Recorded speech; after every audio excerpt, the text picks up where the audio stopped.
ओम शांति। 31 मार्च 2025 बाबा के महावाक्य। मीठे बच्चे, तुम अभी पुरानी दुनिया के गेट से निकलकर शांति धाम और सुख धाम में जा रहे हो। बाप ही मुक्ति, जीवन मुक्ति का रास्ता बताते हैं। प्रश्न: वर्तमान समय सबसे अच्छा कर्म कौन सा है? उत्तर: सबसे अच्छा कर्म है मनसा वाचा कर्मणा अंधों की लाठी बनना। तुम बच्चों को विचार सागर मंथन करना चाहिए कि ऐसा कौन सा शब्द लिखें जो मनुष्यों को घर का माना मुक्ति का और जीवन मुक्ति का रास्ता मिल जाए। मनुष्य सहज समझ लें कि यहाँ शांति सुख की दुनिया में जाने का रास्ता बताया जाता है। ओम शांति। जादूगर की बत्ती सुना है? अलादीन की बत्ती भी गाया जाता है। अलादीन की बत्ती व जादूगर की बत्ती क्या क्या दिखाती है? वैकुंठ, स्वर्ग, सुख धाम। बत्ती को प्रकाश कहा जाता है। अभी तो अंधियारा है ना। अब यह जो प्रकाश दिखाने के लिए बच्चे प्रदर्शनी मेले करते हैं, इतना खर्चा करते हैं, माथा मारते हैं, पूछते हैं बाबा इनका नाम क्या रखें? यहाँ बॉम्बे को कहते हैं गेटवे ऑफ इंडिया। स्टीमर पहले बॉम्बे में ही आते हैं। दिल्ली में भी इंडिया गेट है। अब अपना यह है गेट ऑफ मुक्ति, जीवन मुक्ति। 2 गेट्स है ना। हमेशा गेट 2 होते हैं, इन और आउट। एक से आना, दूसरे से जाना। यह भी ऐसे है, हम नई दुनिया में आते हैं, फिर पुरानी दुनिया से बाहर निकल अपने घर चले जाते हैं। परंतु वापस आपे ही तो हम जा नहीं सकते, क्योंकि घर को भूल गए हैं। गाइड चाहिए। वह भी हमको मिला है जो रास्ता बताते हैं। बच्चे जानते हैं बाबा हमको मुक्ति, जीवन मुक्ति, शांति और सुख का रास्ता बताते हैं। तो गेट ऑफ शांति धाम, सुख धाम लिखे। विचार सागर मंथन करना होता है ना। बहुत ख्यालात चलते हैं। मुक्ति, जीवन मुक्ति किसको कहा जाता है, वह भी कोई को पता नहीं है। शांति और सुख तो सभी चाहते हैं। शांति भी हो और धन दौलत भी हो, वह तो होता ही है सतयुग में। तो नाम लिख दें गेट ऑफ शांति धाम और सुख धाम, अथवा gate of purity, peace, prosperity. यह तो अच्छे अक्षर हैं। तीनों ही यहाँ नहीं है, तो इस पर फिर समझाना भी पड़े। नई दुनिया में यह सब था। नई दुनिया की स्थापना करने वाला है पतित पावन गॉड फादर। तो जरूर हमको इस पुरानी दुनिया से निकल घर जाना पड़े। तो यह गेट हुआ ना प्योरिटी, पीस, प्रॉस्पेरिटी का। बाबा को यह नाम अच्छा लगता है। अब वास्तव में उसकी ओपनिंग तो शिव बाबा करते हैं, परंतु हम ब्राह्मणों द्वारा कराते हैं। दुनिया में ओपनिंग सेरेमनी तो बहुत होती रहती है ना। कोई हॉस्पिटल की करेंगे, कोई यूनिवर्सिटी की करेंगे। यह तो एक ही बार होती है और इस समय ही होती है, तो इसीलिए विचार किया जाता है। बच्चों ने लिखा, ब्रह्मा बाबा आकर उद्घाटन करें। बाप दादा दोनों को बुलाएं। बाप कहते हैं, तुम बाहर कहीं जा नहीं सकते, उद्घाटन करने के लिए जाएं। विवेक नहीं कहता, कायदा नहीं। यह तो कोई भी खोल सकते हैं, अखबार में भी पढ़ेगा, प्रजापिता ब्रह्मा कुमार कुमारियां। यह नाम भी बड़ा अच्छा है ना। प्रजापिता तो सबका बाप हो गया, वह कोई कम है क्या? और फिर बाप खुद सेरेमनी कराते हैं, करन करावन हार है ना। बुद्धि में रहना चाहिए ना, हम स्वर्ग की स्थापना कर रही हैं, तो कितना पुरुषार्थ कर श्रीमत पर चलना चाहिए। वर्तमान समय मनसा वाचा कर्मणा, सबसे अच्छा कर्म तो एक ही है, अंधों की लाठी बनना। गाते भी हैं, हे प्रभु अंधों की लाठी। सब अंधे ही अंधे हैं, तो बाप आकर लाठी बनते हैं, ज्ञान का तीसरा नेत्र देते हैं, जिससे तुम स्वर्ग में नंबरवार पुरुषार्थ अनुसार जाते हो। नंबरवार तो है ही। यह बहुत बड़ी बेहद की हॉस्पिटल कम यूनिवर्सिटी है। समझाया जाता है, आत्माओं का बाप परम पिता परमात्मा पतित पावन है। तुम उस बाप को याद करो तो सुख धाम चले जाएंगे। यह है हेल, इनको हेवन नहीं कहेंगे। हेवन में है ही एक धर्म। भारत स्वर्ग था, दूसरा कोई धर्म नहीं था। यह सिर्फ याद करें, यह भी मन मनाभव है। हम स्वर्ग में सारे विश्व के मालिक थे, इतना भी याद नहीं पड़ता है। बुद्धि में है हमको बाप मिला है, तो वह खुशी रहनी चाहिए। परंतु माया भी कम नहीं है। ऐसे बाप का बनकर फिर भी इतनी खुशी में नहीं रहते हैं, घुटके खाते रहते हैं। माया घड़ी घड़ी बहुत घुटके खिलाती है, शिव बाबा की याद भुला देती है। खुद भी कहते हैं याद ठहरती नहीं है। बाप घुटका खिलाते हैं ज्ञान सागर में, माया फिर घुटका खिलाती है विषय सागर में। बड़ा खुशी से घुटका खाने लग पड़ते हैं। बाप कहते हैं शिव बाबा को याद करो। माया फिर भुला देती है, बाप को याद ही नहीं करते, बाप को जानते ही नहीं।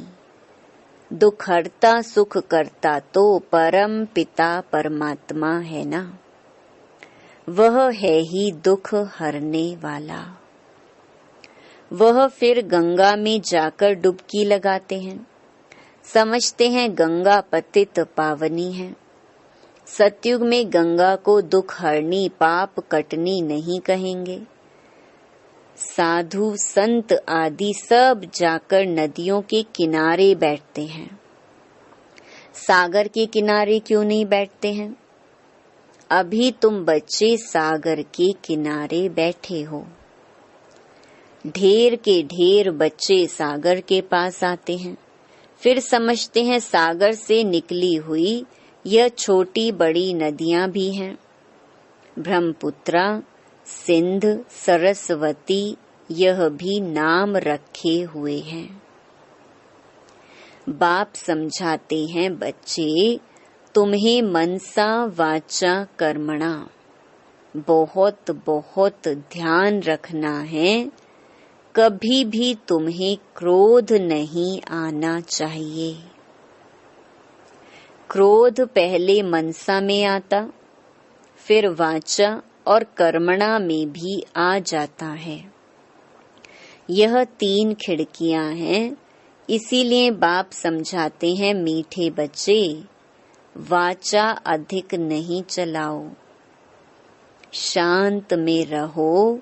वाचा में आए तो कर्मणा में आ जाएगा। गुस्सा पहले मन में आता है, फिर वाचा कर्मणा में आता है। तीनों खिड़कियों से निकलता है। पहले मनसा में आएगा। दुनिया वाले तो एक दो को दुख देते रहते हैं, लड़ते झगड़ते रहते हैं। तुमको तो कोई को भी दुख नहीं देना है, ख्याल भी नहीं आना चाहिए। साइलेंस में रहना बड़ा अच्छा है। तो बाप आकर स्वर्ग का अथवा सुख शांति का गेट बतलाते हैं। बच्चों को ही बतलाते हैं। बच्चों को कहते हैं, तुम भी औरों को बतलाओ। प्योरिटी, पीस, प्रॉस्पेरिटी होती है स्वर्ग में। वहां कैसे जाते हैं वह समझना है। यह महाभारत लड़ाई भी गेट खोलती है। बाबा का विचार सागर मंथन तो चलता है ना। क्या नाम रखें? सवेरे विचार सागर मंथन करने से मक्खन निकलता है, अच्छी राय निकलती है। तब बाबा कहते हैं, सवेरे उठ बाप को याद करो और विचार सागर मंथन करो, क्या नाम रखा जाए। विचार करना चाहिए, कोई का अच्छा विचार भी निकलता है। अब तुम समझते हो, पतित को पावन बनाना माना नरकवासी से स्वर्गवासी बनाना। देवताएं पावन हैं, तब तो उनके आगे माथा टेकते हैं। तुम अभी किसको माथा नहीं टेक सकते हो, कायदा नहीं। बाकी युक्ति से चलना होता है। साधु लोग अपने को ऊंच पवित्र समझते हैं, औरों को अपवित्र नीच समझते हैं। तुम भूल जाते हो हम सबसे ऊंच हैं, परंतु कोई हाथ जोड़े तो रिस्पॉन्ड देना पड़े। हरिओम तत् सत करते हैं तो करना पड़े। युक्ति से नहीं चलेंगे तो वह हाथ नहीं आएंगे। बड़ी युक्तियां चाहिए। जब मौत सिर पर आता है तो सभी भगवान का नाम लेते हैं। आजकल इत्तेफाक तो बहुत होते रहेंगे। आहिस्ते आहिस्ते आग फैलती है। आग शुरू होगी विलायत से, फिर आहिस्ते आहिस्ते सारी दुनिया जल जाएगी। पिछाड़ी में तुम बच्चे ही रह जाते हो। तुम्हारी आत्मा पवित्र हो जाती है तो फिर तुमको वहां नई दुनिया मिलती है। दुनिया का नया नोट तुम बच्चों को मिलता है। तुम राज्य करते हो। अलादीन की बत्ती भी मशहूर है ना। नोट ऐसा करने से कारून का खजाना मिल जाता है भी बरोबर। तुम जानते हो अल्लाह अव्वल दीन झट इशारे से साक्षात्कार कराते हैं। सिर्फ तुम शिव बाबा को याद करो तो सब साक्षात्कार हो जाएंगे। नौधा भक्ति से भी साक्षात्कार होता है ना। यहाँ तुमको एम ऑब्जेक्ट का साक्षात्कार तो होता ही है। फिर तुम बाबा को, स्वर्ग को बहुत याद करेंगे, घड़ी घड़ी देखते रहेंगे। जो बाबा की याद में और ज्ञान में मस्त होंगे वही अंत की सभी सीन सीनरी देख सकेंगे। बड़ी मंजिल है। अपने को आत्मा समझ बाप को याद करना मासी का घर नहीं है, बहुत मेहनत है। याद ही मुख्य है। जैसे बाबा दिव्य दृष्टि दाता है तो स्वयं अपने लिए दिव्य दृष्टि दाता बन जाएंगे। जैसे भक्ति मार्ग में तीव्र वेग से याद करते हैं तो साक्षात्कार होता है। अपनी मेहनत से जैसे दिव्य दृष्टि दाता बन जाते हैं। तुम भी याद की मेहनत में रहेंगे तो बहुत खुशी में रहेंगे और साक्षात्कार होते रहेंगे। यह सारी दुनिया भूल जाए, मन मनाभव हो जाए, बाकी क्या चाहिए। योग बल से फिर तुम अपना शरीर छोड़ देते हो। भक्ति में भी मेहनत होती है, इसमें भी मेहनत चाहिए। मेहनत का रास्ता बाबा बहुत फर्स्ट क्लास बताते रहते हैं। अपने को आत्मा समझने से फिर देह का भान ही नहीं रहेगा। जैसे बाप समान बन जाएंगे, साक्षात्कार करते रहेंगे, खुशी भी बहुत रहेगी। रिजल्ट सारी पिछाड़ी की गाई हुई है। अपने नाम रूप से भी न्यारा होना है तो फिर दूसरे के नाम रूप को याद करने से क्या हालत होगी।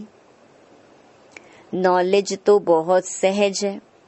प्राचीन भारत का योग जो है, जादू उसमें है। बाबा ने समझाया है, ब्रह्म ज्ञानी भी ऐसे शरीर छोड़ते हैं। हम आत्मा हैं, परमात्मा में लीन होना है।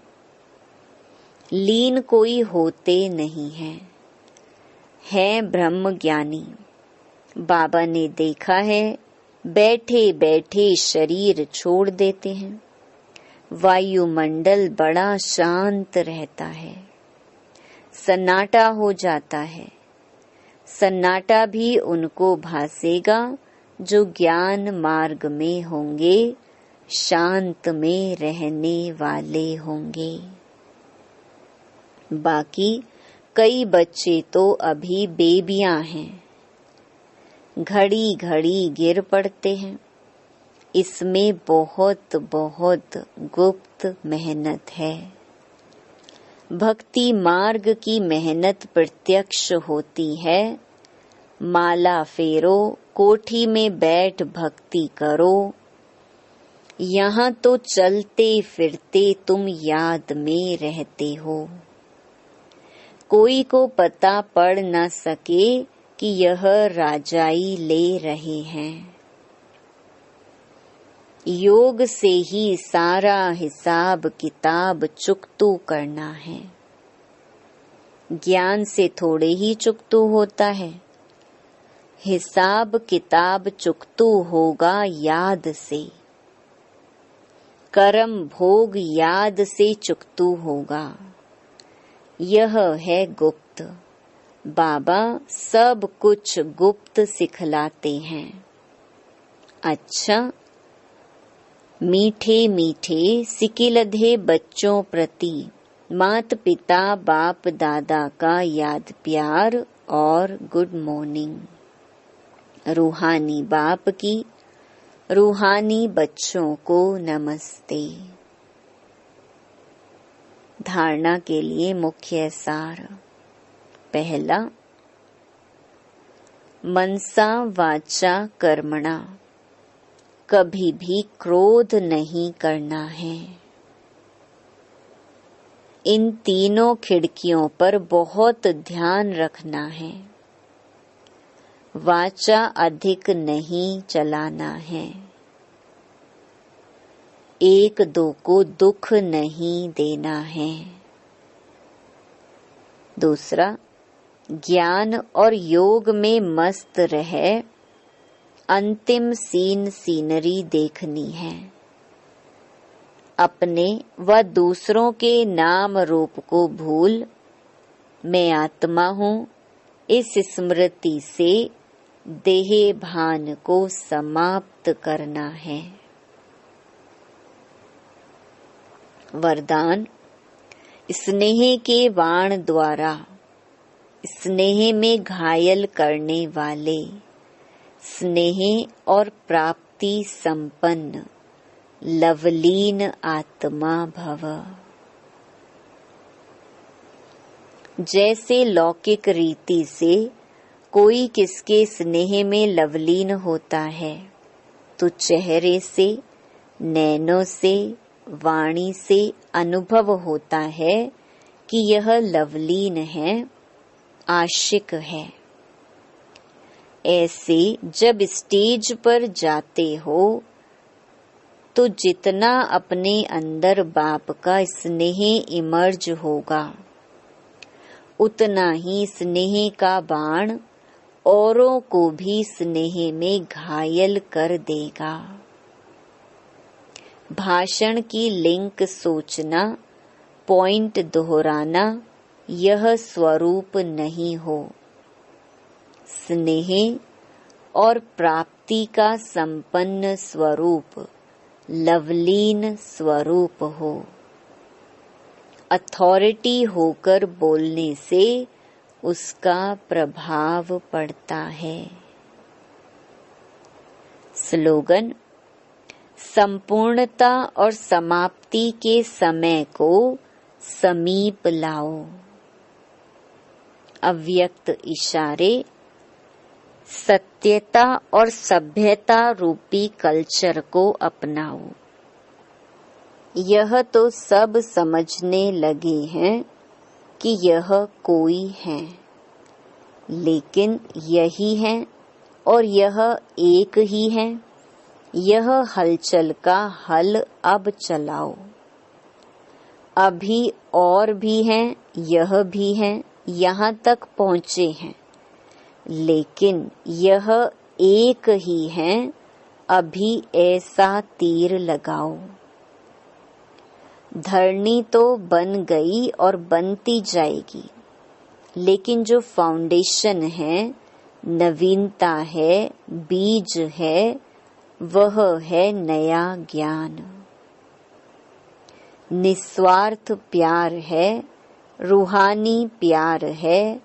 यह तो अनुभव करते हैं, लेकिन अभी प्यार के साथ साथ ज्ञान की अथॉरिटी वाली आत्माएं हैं। सत्य ज्ञान की अथॉरिटी है। यह प्रत्यक्ष करो, तब प्रत्यक्षता हो। ओम शांति।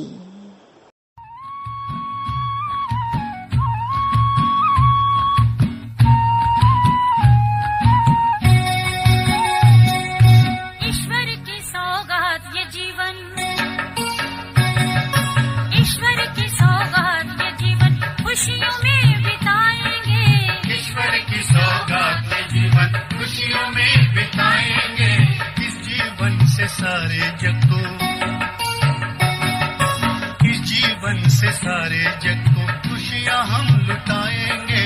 इस जीवन से सारे जग को खुशियाँ हम लुटाएंगे। ईश्वर की सौगात ये जीवन खुशियों में बिताएंगे। ईश्वर